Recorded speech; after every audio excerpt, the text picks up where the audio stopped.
Halo, WhatsApp guys, ketemu lagi dengan saya Hartono di sini yang pastinya wong Jowo yang tidak meninggalkan Subosito.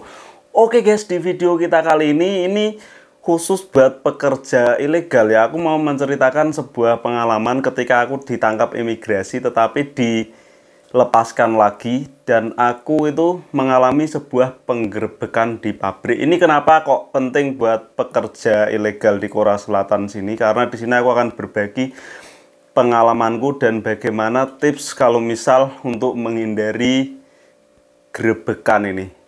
Daripada kalian penasaran seperti apa ceritanya, ikuti terus video ini ya, biar kalian insya Allah aman. Yowes, langsung saja cus.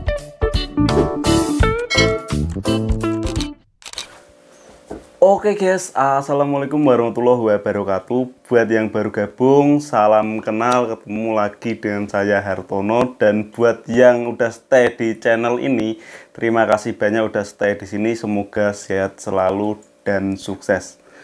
Langsung saja guys, ini mau tak bahas ini. Aku mau ceritain sebuah pengalaman yang sangat berharga dan tak pikir ini emang perlu banget tak ceritain karena insya Allah akan bermanfaat bagi teman-teman yang khususnya swasta atau dalam tanda kutip pekerja ilegal di Korea sini ya.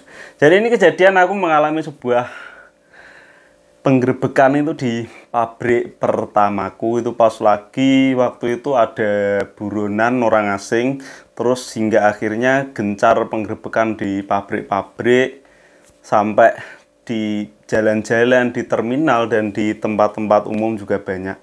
Waktu itu kebetulan pabrikku ada penggerbekan ini tahun 2018 pas saya 2 tahun di Korea. Terus aku ditangkap, dilepaskan lagi. Loh kok bisa? Jadi ini kejadian begini. Ini kejadian agak lucu ya, karena pabrikku waktu itu memperkerjakan banyak sekali orang asing yang tentunya tidak berdokumen atau non dokumen, tak katakan swasta gitu aja. Itu pekerja di situ ada sekitar 100-an lebih. Itu resminya cuma ada yuk separuh lah, kira-kira yang 50 lebih itu pekerja tanpa dokumen KB. Tetapi itu di situ ada gerebekan bukan karena ada koyok mencari buruan, bukan, tapi di situ gerebekan memang sebelum gerebekan yang pertama itu udah ada gerebekan sebelumnya. Jadi buat teman-teman mungkin yang swasta atau pekerja ilegal ini buat pengalaman kalau misal nyari pabrik, kalau bisa ditanyain di situ udah pernah gerebekan belum. Kalau udah pernah ya mohon untuk itu lagi loh, dipikir-pikir lagi untuk masuk ke situ karena untuk menghindari suatu saat mungkin akan terjadi penggerbekan lagi. Usut punya usut, penggerbekan itu terjadi karena ada laporan orang Korea. Orang Korea tuh selek sama orang asing. Secara sepengetahuan saya sih, sebenarnya kalau misal nggak ada selek-selek begitu, orang sini nggak ada lapor-lapor, itu nggak ada. Orang sini itu bener-bener kayak cuek, nggak ngurusi lah, bukan urusanku gitu. Tapi karena ini ada sakit hati terus ngelaporin seseorang ini yang orang asing tanpa dokumen, ya wes akhirnya digerebek itu. Waktu itu digerebek, aku kerja siang bersama satu shift itu ada sekitar berapa ya, 12 orangan Indonesia. Terus yang resmi itu 3 orang, aku terus temanku yang 2 itu yang datang bareng dari Indonesia. Aku megang mesin itu sekitar jam berapa ya, jam habis makan kalau nggak salah itu sekitar jam 2-an, sekitar iya jam 2 bener, jam 2 siang itu ada gerebekan seingatku. Waktu itu aku kerja seperti biasa, di sebelahku temanku orang Indonesia, sebelah teman orang Indonesia. Terus pas di situ ada gerebekan, kenapa aku bisa tahu? Temanku ini pada nggak tahu, yang tahu duluan itu aku kan biasanya kerja emang kan suka yo karo nggak fokus-fokus banget di kerjaan loh, sambil ngelirik-ngelirik gitu.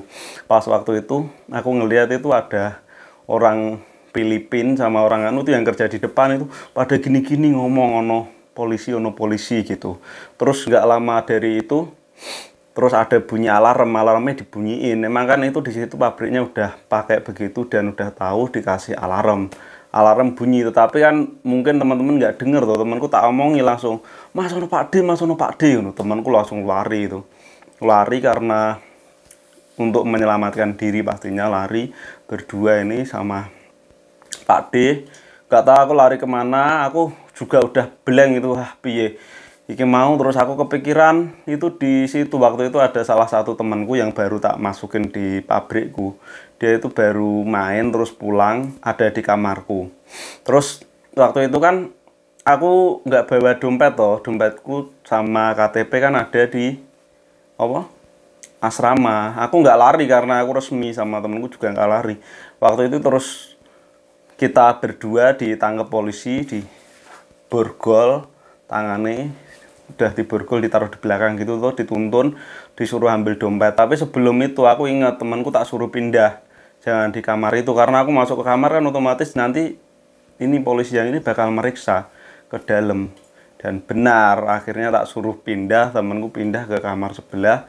Terus dompetku tak suruh naruh di depan pintu, ya wes, dompetku ada di sebelah pintu situ, tak ambil. Terus pas penggerebekan itu banyak banget kan pada berlarian, itu ada yang ngumpet di bawah kolong, ada yang ngumpet di mana, ada cewek yang lagi hamil itu, orang Filipina itu naik ke atas atap. Dan dari pengalaman itu, dari banyaknya orang itu yang aman itu yang ngumpet di atas itu loh, atas atap. Orang-orang Mesir itu ngumpetnya di atas atap semua rata-rata. Sebenarnya ini petugas tahu kalau di atas atap ada orang, tapi kenapa kok nggak ditangkap? Mereka tangkap, kejar bisa saja, tapi karena emang di Korea sini nyawa itu lebih penting daripada untuk sekedar menangkap orang yang tidak punya dokumen, istilahnya begitu. Karena kalau misal nanti orang yang dikejar ini dalam kondisi bahaya terus kepleset meninggal, polisinya ini bisa kena undang-undang, kena HAM, makanya nggak dikejar. Jadi buat teman-teman sedikit apa ya, gambaran kalau misal ada begitu, tak sarannya jangan sampai ada begitu. Itu kalau bisa yang ngumpet naik ke atas, atau ya tapi juga harus tahu kondisi juga. Kalau enggak, yo pengalaman dari temen yang pernah digerebek di pabrik sebelahnya itu, naik ke atas gunung itu insya Allah udah nggak dikejar lagi kalau di sini. Tapi tetap juga harus waspada, jaga keselamatan, karena keselamatan kita itu lebih penting. Kalau misalnya emang masih rezeki kita juga masih tetap di sini. Dan temanku ini lucu, temanku berdua ini naik ke lantai 2, terus itu diselamatin sama orang sini yang sama-sama kerja loh, ditaruh di gang, di selepitan itu. Akhirnya alhamdulillah selamat. Di situ itu terdapat orang berapa yang ditangkap, sekitar 6 orang. Orang Indonesia itu ada 2 orang, yang 1 orang itu lepas lagi karena waktu itu masih memiliki visa Jiwan. Visa Jiwan akhirnya cuma membayar denda, karena Jiwan kan nggak boleh kerja di pabrik juga kan waktu itu. Sekarang nggak tahu boleh apa enggak, kayaknya nggak boleh juga. Bayar denda, dilepas lagi. Yang satunya lagi nih orang Lampung, itu udah pulang sekarang. Terus yang lain itu, selain itu orang Cina, ada orang Vietnam, wes ditangkap. Terus mungkin dari kisah yang saya ceritakan ini sedikit masukan untuk orang swasta atau pekerja kaburan khususnya. Saya bukan niat mau menggurui, ini sekedar sharing. Mungkin untuk teman-teman kalau misalnya ada gerebekan, ya itu tadi, kalau deket gunung bisa ke gunung. Terus ada temanku juga yang waktu itu nyebrang ke pabrik sebelah, guys. Jadi dia melompat ke pagar itu, wah bener-bener orang Sri Lanka, melompat ke pagar, nyebrang ke pabrik sebelah. Terus habis itu udah pergi. Masalahnya posisi pabrik dikepung, guys. Itu pabrik yang sebelah kan udah nggak dikepung karena udah lokasi jauh. Pabrik kan luas juga di situ. Terus untuk hikmahnya, misal teman-teman pekerja yang swasta atau ilegal atau non dokumen, kalau bisa misal masuk ke suatu pabrik itu kita harus menguasai, maksudnya lokasi pabrik loh. Misal kita kan nggak tahu namanya nasib, misal ada terjadi kayak gerebekan apa-apa, kita harus tahu kita itu mau pergi kemana. Maksudnya yo nggak usah lari-lari banget, karena waktu itu yang ketangkep juga lari, tetapi karena lari kan tetap kekejar, namanya petugas, dia kan bawa setrum loh. Misal agak jauh di setrum gitu, tembak setrum, meledak kedua malah. Terus